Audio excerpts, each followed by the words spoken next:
بسم اللہ الرحمن الرحیم۔ کیا پاکستان میں اب ڈاکٹر بننا گھاٹے کا سودا بن چکا ہے؟ ایک وقت تھا کہ پاکستان میں بچے کی پیدائش کے ساتھ ہی یہ منصوبہ بندی شروع ہو جاتی تھی کہ اسے ڈاکٹر بنایا جائے گا یا انجینئر۔ والدین کی اس نوعیت کی خواہشات اور ان کا بار بار تذکرہ بچوں کے ذہن میں یہ سوچ پختہ کر دیتا تھا کہ ان کی کامیابی کا تمام تر دار و مدار ڈاکٹر یا انجینئر بننے پر ہی منحصر ہے، اور وقت کے ساتھ ساتھ والدین کا یہ خواب بچوں کا خواب بن جاتا اور بڑے ہو کر کیا بنو گے کی جواب میں اکثر بڑے ہو کر ڈاکٹر بنوں گی یا انجینئر بنو گے ہی آتا۔ مگر ایسا لگتا ہے حالات نے اب کچھ پلٹا کھایا ہے اور ڈاکٹر بننے کا خواب نہ تو بچوں اور نہ ہی اپنے والدین کو کچھ زیادہ لباتا ہے۔ پاکستان میں آئے روز ینگ ڈاکٹرز احتجاج کرتے ہیں۔ ملک کے بعد سرکاری ہسپتالوں میں کام کرنے والے ینگ ڈاکٹر سے ملاقات کے بعد اور جاننے کی کوششوں کے بعد وہ مسائل جن کا ان کے بقول انبار لگا ہوا ہے آخر ہے کیا، اس ویڈیو میں ہم آپ کو بتاتے ہیں۔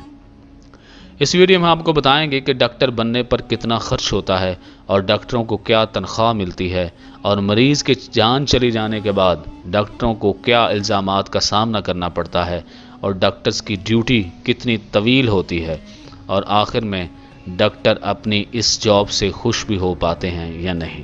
تو سب سے پہلے ہم بات کرتے ہیں کہ ایک ڈاکٹر بننے پر کتنا خرچ آتا ہے۔ ڈاکٹروں سے جب آپ بات کرتے ہیں تو پتہ چلتا ہے کہ ڈاکٹر بننے پر بے پناہ پیسے خرچ ہوتے ہیں۔ اسلام آباد کے پمز ہاسپٹل میں تعینات ڈاکٹر حیدر عباس نے بتایا کہ ڈاکٹر بننے پر بے پناہ اخراجات آتے ہیں۔ انہوں نے بتایا سرکاری میڈیکل کالج میں یہ خرچ کم ہے، مگر پرائیویٹ کالجز میں کئی گنا زیادہ ہے۔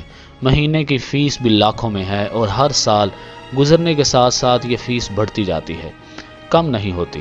سرکاری کالجز میں فیس کی مد میں تو بہت کم خرچ ہوتا ہے، مگر کتابیں، ہاسٹلز اور دیگر تعلیمی سرگرمیوں پر تو اخراجات آتے ہی ہیں، اور ایک غریب فیملی کا بچہ یہ سوچ بھی نہیں سکتا کہ وہ MBBS کر پائے گا۔ اگر آسان الفاظ میں بات کی جائے تو ایک ڈاکٹر بننے پر حکومت کا 40 سے 50 لاکھ روپے خرچ آتا ہے، جو کہ سرکاری تعلیمی اداروں میں ڈاکٹر بنتے ہیں، جبکہ خود طالب علم کو مختلف اخراجات کی مد میں سالانہ 4 سے 5 لاکھ روپے دینا پڑتے ہیں، مگر یہ سرکاری تعلیمی اداروں کے اخراجات ہیں۔ اگر پرائیویٹ میڈیکل کالجز کی بات کی جائے تو یہ سالانہ 10 سے 12 لاکھ روپے خرچ آتا ہے، اور مجموعی طور پر پرائیویٹ کالجز جو MBBS کی ڈگری کرواتے ہیں وہاں ایک ڈگری پوری کرنے کے لیے تقریباً 80 لاکھ سے 1 کروڑ روپے خرچ آتا ہے۔ اب سوال یہ ہے کہ ڈاکٹروں کو تنخواہ کتنی ملتی ہے؟ پاکستان میں پرائیویٹ یا بیرون ملک میڈیکل کالجز سے فارغ التحصیل ڈاکٹرز کو ہاؤس جاب کے دوران تنخواہ نہیں دی جاتی۔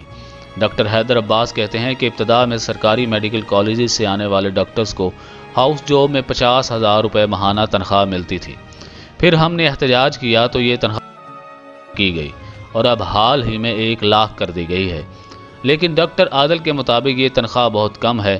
بطور ڈاکٹر اس تنخواہ میں ہمیں اپنے روزمرہ زندگی کی ضروریات پر ہی سمجھوتا کرنا پڑتا ہے، گزارا بہت مشکل ہے، اور سیونگ یا پیسے بچانے کا تو سوال ہی پیدا نہیں ہوتا۔ اب سب سے اہم مسئلہ ڈاکٹرز کو جس کا سامنا کرنا پڑتا ہے وہ مریض کی جان چلی جائے تو الزام ڈاکٹروں پر لگا دیا جاتا ہے، اور ایسی صورت میں ڈاکٹرز کو مریضوں کے لواحقین یا اہل خانہ کی جانب سے حملوں کا خطرہ بھی رہتا ہے۔ ان ڈاکٹرز کے مطابق پاکستان کے سرکاری ہسپتالوں کے حالات نہیں، بعض اوقات مریضوں اور ان کے اہل خانہ کا رویہ بھی ناقابل برداشت ہو جاتا ہے۔ ڈاکٹر حیدر عباس کہتے ہیں کہ پاکستان میں جب ایک ڈاکٹر صبح ہاسپٹل میں داخل ہوتا ہے تو اسے یہ علم نہیں ہوتا کہ وہ واپس گھر کس حالت میں جائے گا۔ ان کا اشارہ پمز سمیت کئی سرکاری ہسپتالوں میں ڈاکٹرز اور پیرا میڈیکل سٹاف پر ہونے والے حملوں پر ہے۔ ان کے مطابق حال ہی میں پمز میں ایک سینئر ڈاکٹر کو مبینہ طور پر قتل کیا گیا۔ ڈاکٹر حیدر عباس کہتے ہیں کہ ایسے واقعات کے دوران بھی تحفظ فراہم نہیں کیا جاتا، اور بعد میں بھی پولیس اور انتظامیہ رسمی کارروائی کرتے ہیں جس کا کوئی حتمی نتیجہ نہیں نکلتا۔ کسی مریض کی جان چلی جائے تو اس کا الزام ڈاکٹر پر لگا دیا جاتا ہے، یا ہاسپٹل میں اگر انتظامیہ یا حکومت نے کوئی سہولت نہیں دی، کوئی مشین خراب ہے تو اس کا الزام بھی ڈاکٹر پر لگا دیا جاتا ہے۔ ڈاکٹر سخرا کے مطابق گالم گلوچ تو معمول کی بات ہے، بات ہاتھا پائی تک چلی جاتی ہے اور مریض کے اہل خانہ اسلحہ ساتھ لے کر آتے ہیں۔ یہ بھی نہیں دیکھا جاتا کہ سامنے ایک خاتون ڈاکٹر ہے، مگر خاتون ہو یا مرد وہ حملے سے پہلے یہ سب نہیں دیکھتے۔ اب سوال یہ ہے کہ ڈاکٹرز کی ڈیوٹیز کتنی لمبی ہیں۔ اس کے ساتھ ہی ڈاکٹرز کا ایک بڑا مسئلہ ڈیوٹی کی طویل اوقات کار ہیں۔ ڈاکٹر سخرا کہتی ہیں کہ انہیں ہفتے میں 2 بار 36 گھنٹے کی شفٹ کرنا پڑتی ہے۔ ہسپتالوں میں کوئی ایسا انتظام نہیں کہ ایک خاتون ڈاکٹر کو 1 گھنٹہ آرام کا وقت ملے تو وہ کسی کمرے میں آرام کر لے۔ ہاسٹلز دور ہیں اور رات میں رات گئے وہاں جانا خود خاتون کے لیے خطرناک ہو سکتا ہے۔ ڈاکٹر حیدر عباس کے مطابق ڈیوٹی آورز کے علاوہ بھی ہاؤس جاب کرنے والے ڈاکٹرز کو ایک مخصوص ریڈیس میں رہنا پڑتا ہے اور وہ ہسپتال سے دور نہیں جا سکتے تاکہ کسی بھی ناخوشگوار واقعے کی صورت میں یا ایمرجنسی کی صورت میں وہ فوراً ہسپتال پہنچ سکیں۔ یعنی ہم اس وقت بھی آن کال ہوتے ہیں جب طویل ڈیوٹی آورز ختم ہو جاتے ہیں۔ دوسری جانب اسی بارے میں پاکستان میڈیکل کمیشن PMS کے نائب صدر علی رضا کہتے ہیں کہ PMS نے حال ہی میں تجویز دی ہے کہ ڈاکٹرز کے اوقات کار کو منظم کیا جائے، تاہم ان کے مطابق یہ اس بات پر بھی منحصر ہے کہ ڈاکٹر کس شعبے میں کام کر رہا ہے۔ مثلا سرجری کی ڈیوٹی آورز زیادہ ہوں گے اور اسی طرح بعض دیگر شعبوں میں بھی یہ لازمی ہے کہ مقررہ ڈیوٹی آورز مکمل کیے جائیں جو کہ زیادہ ہو سکتے ہیں۔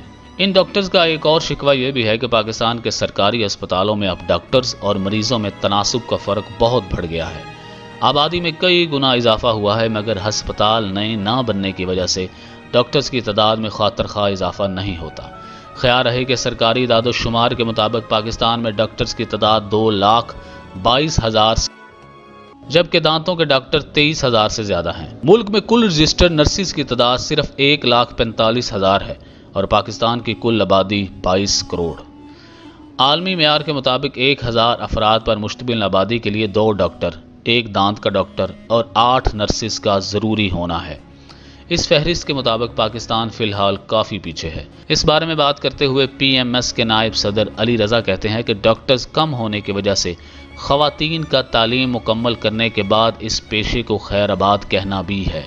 یعنی کہ خواتین ڈاکٹری کے شعبے میں آ جاتی ہیں اور اپنی ڈگری مکمل کرنے کے بعد جب ان کی شادی ہو جاتی ہے تو مختلف وجوہات کی بنا پر وہ پریکٹس نہیں کر پاتی، جس کی وجہ سے ریاست کا پیسہ ضائع ہوتا ہے اور ڈاکٹروں کی کمی آخر میں بھگتنا پڑتی ہے۔ پاکستان کے میڈیکل کالجوں میں طالبات کی شرح 70% ہے لیکن پریکٹس کرنے والے ڈاکٹروں میں خواتین کی شرح صرف 23% ہے۔